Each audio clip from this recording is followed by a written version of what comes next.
আজি ঐতিহাসিক তলাতল ঘৰ অৰ্থাৎ জাতিৰ বৰঘৰৰ পৰা জাতি ৰক্ষাৰ এখন সংগ্ৰামৰ পাতনি মেলা হৈছে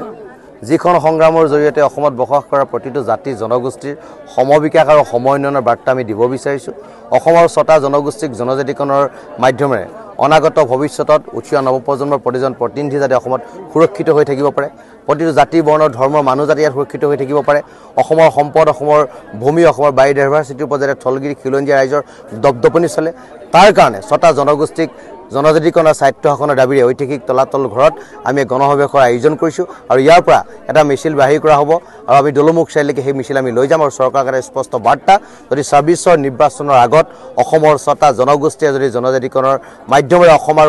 অসমীয়াৰ সুৰক্ষিত ভৱিষ্যতৰ কথা যদি চৰকাৰে নকয় তেতিয়াহ'লে ইয়াৰ পৰিৱেশ বেলেগ হ'ব পৰিস্থিতি বেলেগ হ'ব ইতিমধ্যে আপোনালোকে জানিছেই ঐতিহাসিক তলাতল ঘৰৰ পৰা আমি জোৰহমদল কাৰ্যসূচী লৈছোঁ এই কাৰ্যসূচী মূলতে হৈছে আমাৰ যি টাইম ছাত্ৰ সন্থাৰ দীৰ্ঘদিনীয়া দাবী এই দাবীৰ প্ৰতি চৰকাৰক আমি আকৰ্ষণ কৰা আৰু আজিৰ তাৰিখত দেখিছে যে সকলো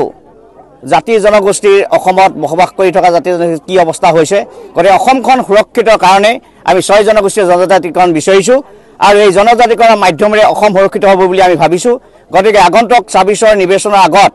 আমাক যদি জনজাতিকৰণ নকৰে তেতিয়াহ'লে অসম অধিক ভয়াৱহ হ'ব প্ৰথম কথা সদৌ টাইম ছাত্ৰ সন্থাৰ এটা দীৰ্ঘদিনীয়া দাবী যে ৬ জনগোষ্ঠীৰ জনজাতিকৰণৰ বিষয়টো গতিকে আমি এটা কথা আজি ঐতিহাসিক তলাতল ঘৰৰ বাকৰিৰ পৰা চৰকাৰক শেষবাৰৰ কাৰণে সকিনি প্ৰদান কৰিছোঁ যে অহা যিটো ২৫ তাৰিখে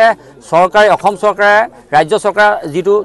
প্ৰতিবেদন আচলতে পাঠ কৰিবলৈ ওলাইছে ইয়াত যদি জনজাতিকৰণৰ আমাৰ যদি বিষয়টো যদি অগ্ৰাধিকাৰ নাপায়